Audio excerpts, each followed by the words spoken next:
Salutations, ici Talentir pour un nouveau rapport de bataille pour Vanguard, le chapitre 5 du trésor perdu d'Atricar, alias le feu d'alarme cette fois-ci, opposant évidemment les orques aux nains.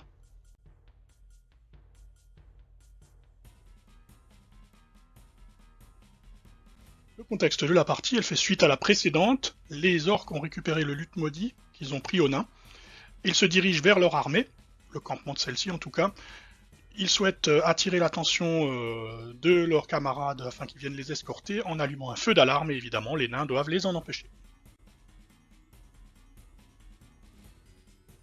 Le déploiement des orques, sachant que j'ai moins de points que mon adversaire, 150 au lieu de 200.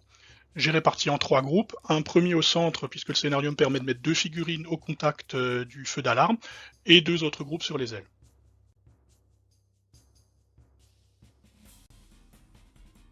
Le déploiement de mon adversaire en 2 groupes mais beaucoup plus centrés.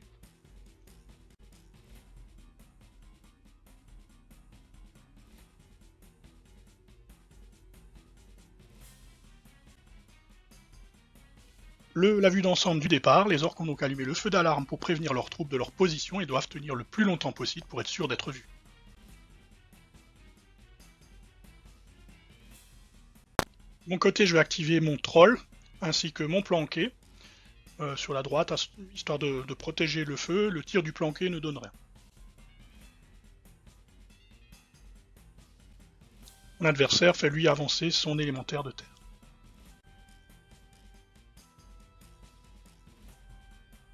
Sur ma gauche, mon chaman traverse le bosquet tandis que Kordag, le boss, se place derrière les falaises, prêt à attaquer dès que possible.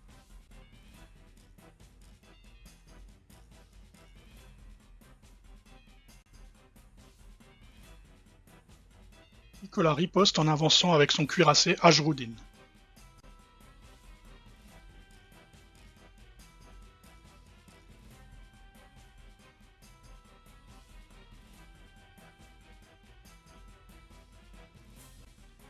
Le chef nain, le capitaine patrouilleur Fangar, se place à portée de tir de mon troll et le blesse avec son pistolet. Il décide de ne pas prendre de précautions et, encore enragé par sa dernière rencontre, le troll Lagler décide de foncer droit devant dans le groupe de nains histoire de gagner du temps et notamment focusser ce satané prêtre de la flamme. Malheureusement, ce dernier est beaucoup plus efficace puisqu'il a gagné de l'expérience en faisant un carnage lors de la dernière partie, et son arme permet désormais de mettre les ennemis à terre, ce qu'il ne se prive pas de faire sur mon troll qui ne subit pas de dégâts mais se retrouve les 4 fers en l'air. Il dépense ensuite un point de puissance pour faire activer son cuirassier Ajrudin qui tente de frapper mon troll au sol mais n'y parvient pas. Toujours content de pouvoir moi aussi attaquer par derrière avec Kordag, ce dernier dévale la pente sur son sanglier pour tenter de mettre le cuirassé hors de combat, mais il échoue lamentablement, et en plus du ça, la riposte du cuirassé le blesse.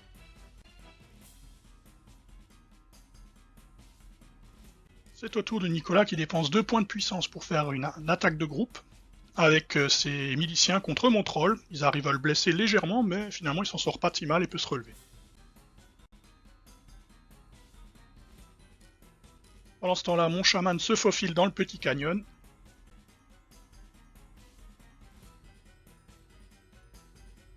Je prends l'initiative avec Kordag qui parvient enfin à blesser Ajrudin mais pas à l'achever. Nicolas riposte avec Fangar qui sort son arme lourde, fonce sur mon troll et lui inflige des blessures conséquentes. Mon troll est vraiment dans la panade. Je tente de l'aider en envoyant ma hache Grok pour charger le commandant nain, que je blesse également pour 2 points de vie, mais en riposte, il m'étale mon orc. Ensuite, mon chaman réussit à lancer sa décharge mentale depuis bien à l'abri derrière la falaise et à mettre hors de combat un des miliciens. Pendant que mon troll est visiblement le centre de la plupart des attentions, le prêtre de la pierre Baldrek parvient quand même à repérer ma deuxième hache, Trosk, avec qui il avait justement un compte à régler, et il l'incinère avec sa boule de feu.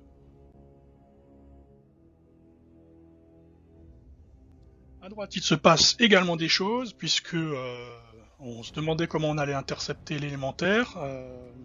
Finalement, j'envoie Brulok ma grande hache en espérant mieux faire que lors de leur dernière rencontre, puisque aussi s'étaient affrontés la dernière fois, et je termine projeté au sol comme la dernière fois, et l'élémentaire poursuit son implacable avance.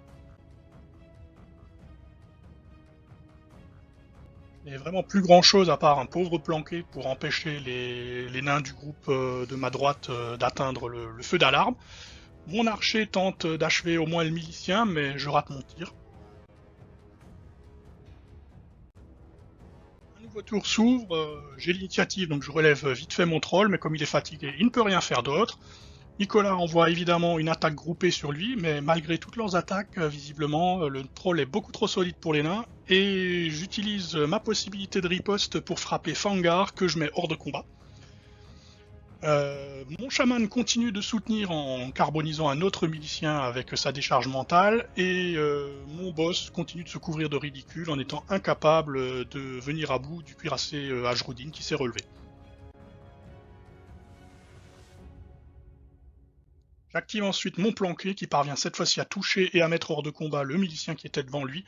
Sur sa colline, Gropwick, mon dernier défenseur, ma grande hache, se prépare à réceptionner le caillou parce que malheureusement lui et le planqué sont les deux derniers qui tiennent le feu. Et en face, il y a le gros élémentaire et un autre nain. Ça ne rate pas puisque l'élémentaire charge et percute mon planqué comme un train lancé à toute vitesse. Évidemment, mon archer ne s'en remet pas et ne se relèvera pas. Du coup, sur la colline, Gropwick souffle fort. Hein. Il arrive, l'élémentaire, faut se préparer.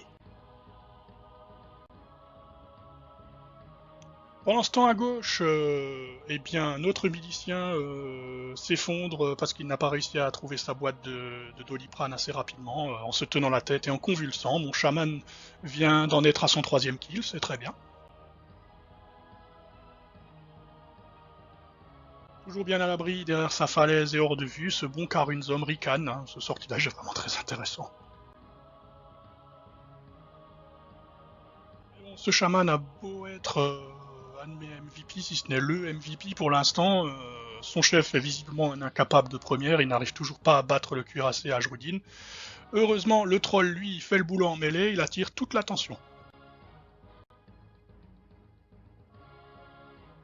Sauf que cette fois, le prêtre de la flamme d'Oaline se désengage, puis tire à nouveau sur le troll qui s'effondre, mais bouge encore. Ce n'est pas que trop grave, puisque juste à côté, le cuirassé Ajrudin met mon chef au tapis. Oui, maintenant les deux chefs de bande sont hors de combat. Du coup, ça sent le sapin pour moi, puisque Ajrudin vient à l'aide de Dwalin pour en finir définitivement avec mon troll, pour cette fois.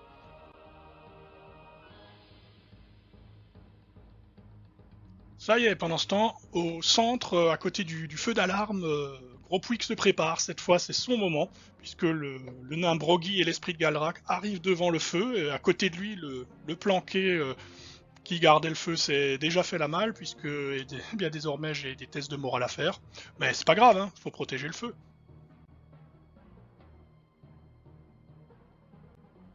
Et tout ça pour ça, finalement, puisque je rate le test de morale pour ma grande hache Gropwick et il se barre.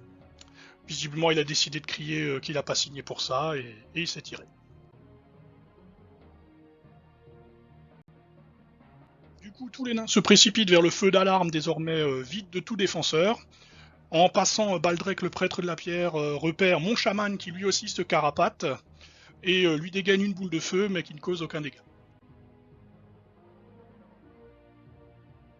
S'il a réussi à esquiver la boule de feu, il n'esquivera pas le coup de lance-flamme de Dwalin qui courait juste derrière et qui le met au sol, mais mon chaman est toujours là. Lorsque les nains arrivent au bûcher, ils se rendent compte qu'il est trop tard, les troupes orques ont repéré le signal et arrivent dans leur direction, puisqu'en effet, les nains n'ont pas eu la possibilité d'éteindre le feu d'alarme, puisque ça demande une action, et que nous étions au dernier tour, et que plus aucun nain n'avait une action encore disponible pour éteindre le feu d'alarme. Ce qui fait que les orques finalement remportent la victoire sur le fil. Une fois de plus, les orques sont victorieux. On dirait pas comme ça, puisque la bande s'est fait ratiboiser dans les grandes largeurs, mais c'est surtout le fait que le troll Le chaman est aussi un petit peu mon boss, puisque à défaut d'être efficace, vu qu'il est visiblement nul, au moins il occupe un peu les gens. Au moins ces trois-là ont gagné du temps. Les autres ont gagné du temps en se faisant piétiner. Sur la droite, les autres ont un peu combattu. Voilà. En tout cas, l'élémentaire a fait le boulot du côté de Nicolas, mon chaman a fait le boulot de mon côté, mais finalement, j'ai réussi à gagner suffisamment de temps pour qu'il ne puisse pas éteindre le feu sur le dernier tour. C'est donc bien les orques qui sont victorieux. Un grand merci à Nicolas pour sa participation. Je vous dis à la prochaine pour la suite de la campagne. On verra comment ça se goupille. Voilà, j'espère que cette vidéo vous aura plu. Je vous dis à la prochaine fois donc, et d'ici là, que les dés vous sourient.